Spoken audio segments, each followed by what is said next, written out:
अगर तुम्हें पहले से पता हो कि इस रास्ते से वापस लौटना नामुमकिन है, फिर भी तुम आगे बढ़ोगे। महाभारत में एक 16 साल का लड़का था, अभिमन्यु।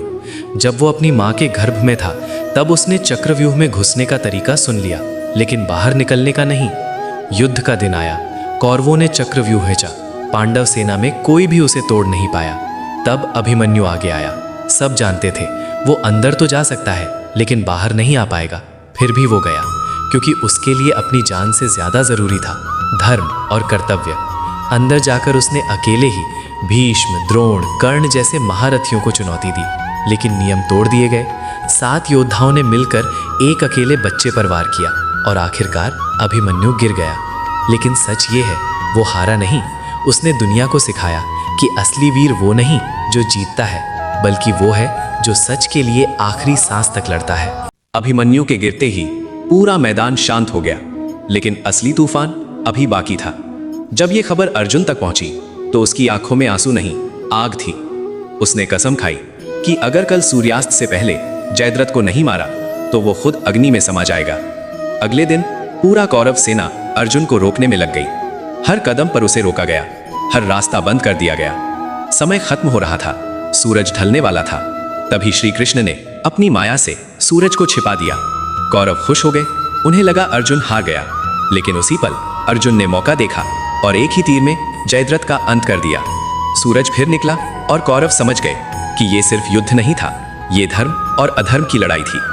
अगर किसी का गुस्सा इतना बढ़ जाए कि वो सही और गलत का फर्क ही भूल जाए, तो वो इंसान नहीं, विनाश बन जाता है। महाभारत के बाद सब खत्म हो चुका था, लेकिन एक इंसान था जिसके अंदर आग अभी भी जल रही थी, अश्वत्थामा।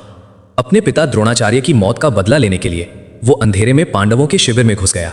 सब सो रहे थे, किसी को अंदाजा भी नहीं था, और उसी रात उसने ऐसा कदम उठाया जिसने उसे इतिहास का सबसे डरावना नाम बना दिया। उसने मासूम बच्चों पर वार किया। सुबह जब सच सामने आया तो पूरा युद्ध जीतकर भी पांडव हार चुके थे। तभी श्री कृष्ण ने उसे श्राप दिया कि वो अमर रहेगा, लेकिन अकेला, दर्द में, भटकता हुआ। महाभारत हमें सिखाती है कि बदला हमेशा इंसान को खत्म कर देता है, चाहे वो जीत ही क्यों ना जाए। अगर कोई इंसान पूरी जिंदगी गलत करे, लेकिन आखिरी पल में खुद को सही साबित करने की कोशिश करे, तो क्या वो सच में सही हो जाता है? महाभारत का सबसे खतरनाक विलन दुर्योधन, जिसकी एक जिद ने पूरा वंश खत्म कर दिया।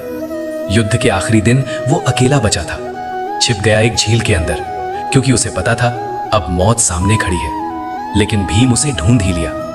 फिर शुरू हुआ गदा युद्ध। दोनों बराबरी के योद्धा, कोई हार मानने को तैयार नहीं। तभी श्री कृष्ण ने इशारा किया। भीम समझ गया और नियम तोड़ते हुए दुर्योधन की जांघ पर वार किया। दुर्योधन गिर पड़ा और जाते जाते बोला, मैंने जिंदगी अपने तरीके से जी, मुझे कोई पछतावा नहीं। महाभारत हमें सिखाती है कि अहंकार आखिर में इंसान को अकेला ही छोड़ देता है। अगर तुमने पूरी दुनिया जीत ली, लेकिन अंत में सब कुछ छोड़कर अकेले चले जाना पड़े, तो क्या वो सच में जीत है? महाभारत के बाद पांडवों ने राज किया, लेकिन जब श्री कृष्ण इस दुनिया से चले गए तो सब कुछ बदल गया।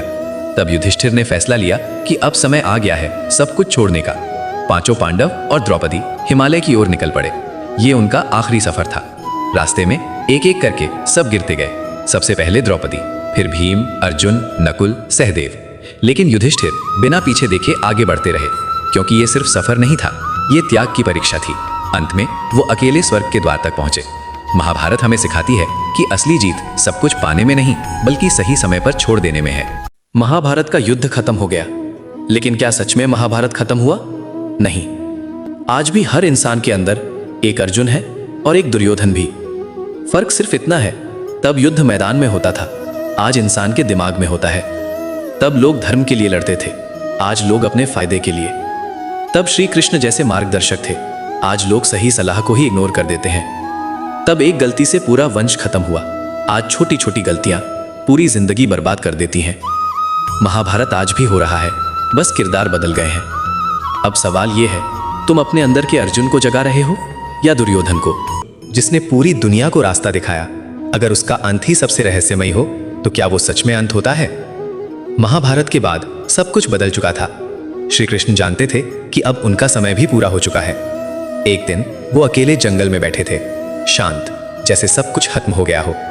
तभी एक शिकारी ने दूर से उनके पैर को हिरण समझकर तीर चला दिया। तीर सीधे जाकर लगा।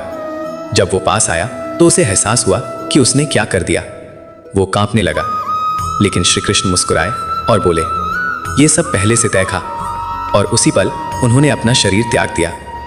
महाभारत हमें सिखाती है कि अंत हमेशा दुखद नहीं होता, कभी कभी वो एक नई शुरुआत होती है।